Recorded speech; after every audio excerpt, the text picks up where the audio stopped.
Very good morning dear students. हम लोग आ चुके हैं आपके अपने चैनल मैथ साइंस स्टार्स में, जिसमें हम लोग RS अग्रवाल क्लास 8th का मैथ पढ़ रहे हैं। इसमें CBSE का भी मैथ है और NCERT का सिलेबस जो पढ़ते हैं उनके लिए भी ये मैथ है और कॉम्पिटिटिव एग्जाम्स के लिए भी ये मैथ है। तो RS अग्रवाल के क्लास 8th के बच्चे भी इसको ध्यान से देखें। हम लोग पढ़ रहे थे स्क्वायर एंड स्क्वायर रूट में एक्सरसाइज 3 से, जिसमें क्वेश्चन नंबर 5, 6, 7 एंड 8 ये चारों क्वेश्चन आपको एक ही पैटर्न पे सॉल्व करने हैं। इनका हमें निकालना है स्क्वायर, लेकिन हमें यूज करना है कौन सा मेथड? Diagonal method. तो डायगोनल मेथड क्या होता है ये हम लोग देखेंगे। जैसे यहाँ पे पहला क्वेश्चन है 67 का स्क्वायर निकालना है। तो 67 का स्क्वायर निकालने के लिए जब हम डायगोनल मेथड का यूज करेंगे तो हम सबसे पहले देखेंगे कि यहाँ पे कितने नंबर्स हैं। अगर काउंट किया जाए तो एक नंबर ये है और एक नंबर ये है, यहाँ पर है 2 नंबर। तो हमें एक ऐसा यहाँ पे टेबल ड्रॉ करना होगा जो कि 2 क्रॉस 2 का हो, 2 रो और 2 कॉलम हो। इसमें नहीं सही बन पाया, थोड़ा सा एक बार फिर से प्रयास करते हैं। तो 2 कॉलम, 2 रो और 2 कॉलम का यहाँ पर टेबल हम बनाएंगे। ऐसे हमने बना लिया। अब क्या करेंगे कि जो नंबर्स हैं 6 और 7, उसको 6 और 7 को ऐसे यहाँ पर भी लिखेंगे और यहाँ पर भी लिखेंगे। अब क्या करेंगे देखिए, अब करेंगे हम कि इन दोनों का मल्टीप्लाई करेंगे। 6 इंटू 6 36, और 36 हम लिखेंगे कैसे? कुछ इस तरह से लिखेंगे। यही तो आपको सीखना है कि इसको हम लोग कैसे अरेंज करेंगे, कैसे इसे लिखेंगे। उसके बाद आप आराम से सॉल्व करना स्टार्ट कर देंगे। फिर इसी 6 का इस 7 से मल्टीप्लाई करेंगे, तो 6 7 जा 42 ऐसे लिखेंगे। अब इस 7 का इस 6 से, फिर इस 7 का इस 7 से, 7 6 जा 42 और 7 7 जा 49 ऐसे आप लिखेंगे। अब क्या करना है? अब आपको कुछ यूं इसे बना लेना है, ऐसे। तो ऐसे करने के बाद अब क्या करना है ये हम देखेंगे। लिखना कैसे है हमें? सबसे पहले ये जो 9 है, इसे हम 9 को यहाँ पर लिखेंगे। हमने 9 लिखा। अब यहाँ पे हम लिखेंगे, इन तीनों को ऐड कर देंगे, 4 to 6 और 2 8। यहाँ पर हम क्या करेंगे? इन तीनों को ऐड करेंगे, 6 और 4 10 और 4 14।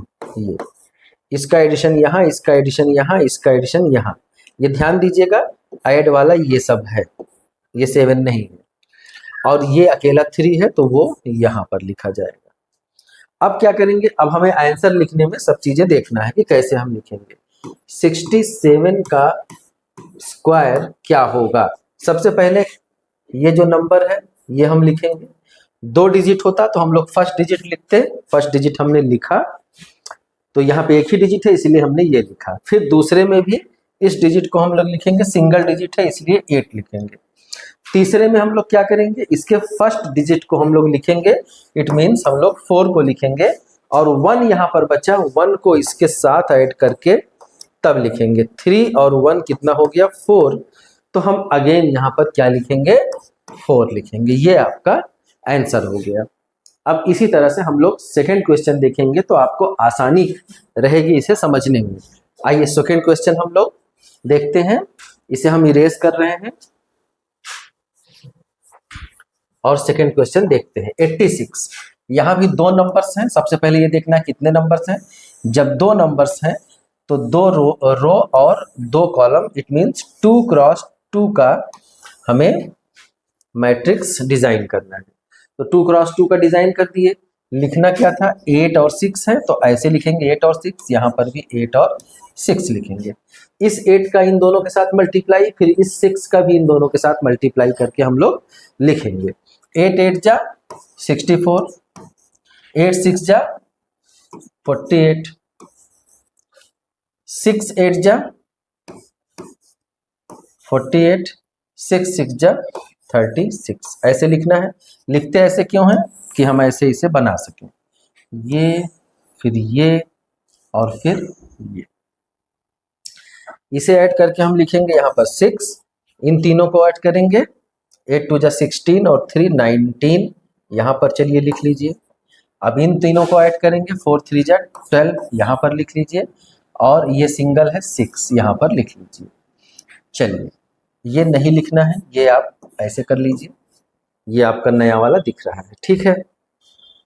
अब लिखेंगे कैसे, आंसर कैसे लिखना है, 86 का स्क्वायर कैसे लिखेंगे आप, इसका फर्स्ट डिजिट आपने लिख लिया, इसका भी फर्स्ट डिजिट लिखना है आपको, इसमें एक बचा एज ए कैरी, दूसरे वाले में ये ऐड हो जाएगा, तो 12 और 1 क्या हो गया 13, तो 13 का भी वंस वाला डिजिट यहाँ पर लिखेंगे और टेंस वाले डिजिट को हम लोग इसके बाद वाले में ले जाकर ऐड कर देंगे। यहाँ पर 1 बचा है तो यहाँ पर ऐड करके हमें क्या मिल गया, 7 मिल गया, तो 7396 इसका आंसर आ जाएगा। आइए अब हम लोग क्वेश्चन नंबर 7 देख लेते हैं। क्वेश्चन नंबर 3 देखेंगे। अब देखिए क्वेश्चन नंबर 3 में 3 नंबर्स हैं, तो 3 नंबर्स होंगे, इसका मतलब कि 3 क्रॉस 3 का हमारा ये बनेगा। अब 3 क्रॉस 3 का मतलब 3 रो और 3 कॉलम का हम एक डायग्राम ऐसे बनाते हैं, देख लीजिए, ये हमने बनाया। फिर लिखना था हमें, हम क्या लिखते थे 1 3 7, और यहाँ पर भी 1 3 7 लिखेंगे। फिर मल्टीप्लाई का सिलसिला शुरू होता था, 1 1 जा 1, जो कि हम ऐसे नहीं लिखेंगे, हम लिखेंगे 0 और 1। वंस टेंस दोनों पोजीशन हमें लिखना है, 1 3 जा 3, तो हम लिखेंगे 0 3, 1 7 जा 7 0 7। वंस को लिखेंगे, अगर टेंस नहीं है तो उसकी जगह पे हम 0 लिखेंगे। 3 1 जा 3, 3 3 जा 9, 3 7 जा 21, 7 1 जा 7, 7 3 जा 21, 7 7 जा 49, ये हमने लिख लिया। फिर अगला स्टेप क्या होता था, ये हम ऐसे इसे कट करते थे, ये इतना हमने किया।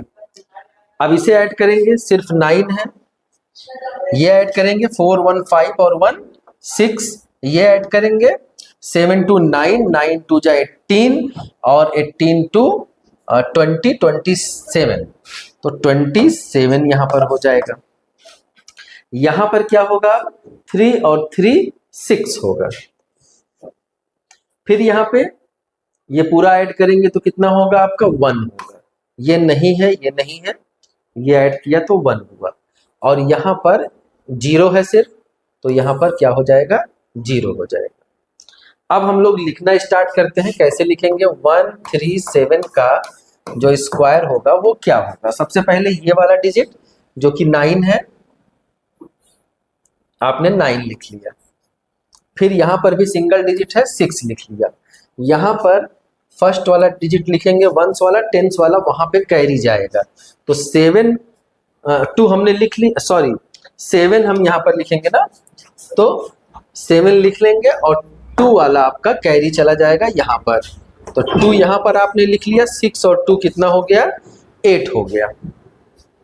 फिर हम क्या लिख लेंगे, यहाँ पर 8 लिख लेंगे। यहाँ पे कोई कैरी नहीं बचा, यहाँ पर नहीं जाएगा तो सिर्फ 1 रहेगा, यहाँ पर भी कोई कैरी नहीं बचा, यहाँ पर जाएगा तो 0 है, तो 0 हम नहीं लिखेंगे। आंसर आपका आ जाएगा 18769। आइए हम इसका आप स्क्रीनशॉट ले सकते हैं। अब हम लोग अगले क्वेश्चन को देखेंगे, पर 8 हम देखेंगे। क्वेश्चन नंबर 8 में क्या है आपका, है 2 5 6, 3 नंबर है, तो यहाँ भी आपको जो रो कॉलम बनाना है वो 3 3 का बनाना है। ये आपने बना लिया इस तरह से, 2 5 6 2 5 6, यहां पर भी 2 5 6। अब मल्टीप्लाई 2 2 जा 4, तो 0 4 लिखेंगे, 2 5 जा 10, 1 0 लिखेंगे। देखिए 1 टेंस दोनों लिखेंगे, 2 6 जा 12, जब अगर एक ही डिजिट है तो हम 0 बढ़ा देंगे, 5 2 जा 10 और 5 5 जा 25, 5 6 जा 30, 6 2 जा 12, 6 5 जा, देखिए थोड़ा मिस्टेक हो गया, 6 5 जा 30 और 6 6 जा 36, इस तरह से लिख लेंगे। फिर अगला स्टेप क्या होता था, ऐसे हमें ये कट करना है, इसे सेपरेट करना है। ये हमने ऐसे ऐसे सेपरेट कर दिया। आइए अब देखते हैं क्या क्या हो जा रहा है।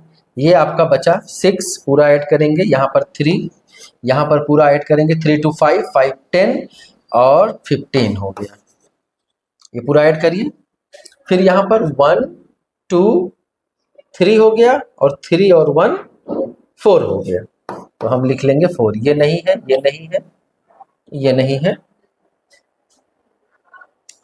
फिर क्या बचा आपका, ये वाला 4 1 5 और 1 6, यहां पर हो गया 0। आंसर कैसे लिखते हैं, 2 5 6 का होल स्क्वायर, 2 2 5 6 का होल स्क्वायर। आंसर क्या आएगा, सबसे पहले तो ये 6 आएगा, आप ऐसे 6 लिख देंगे। यहां पर भी सिंगल डिजिट तो आप 3 लिख देंगे। यहां पर 5 पहला वाला डिजिट आप लिखते हैं, दूसरे वाले डिजिट को एज ए कैरी इसमें ऐड कर लेंगे, 4 1 5, तो आप क्या लिखेंगे, अब फिर से 5। यहां पर कोई 2 डिजिट नहीं है, सिंगल डिजिट है, तो ये वाला सिंगल आप यहां पर लिख लेंगे। अब कितना आंसर आपका हो जाएगा, 6 5 5 3 6, ये इसका स्क्वायर होगा। तो यहां पर ये क्वेश्चन फिनिश होता है, क्वेश्चन नंबर 8। ये पूरा चैप्टर ही था, एक्सरसाइज 3C में इतने सारे क्वेश्चंस थे। अब इसके बाद हम लोग अगली वीडियो में एक्सरसाइज 3D में आपसे फिर से मिलेंगे। तब तक के लिए बाय बाय, टेक केयर, खुश रहिए, मस्त रहिए, पढ़ते रहिए, फिर मिलते हैं।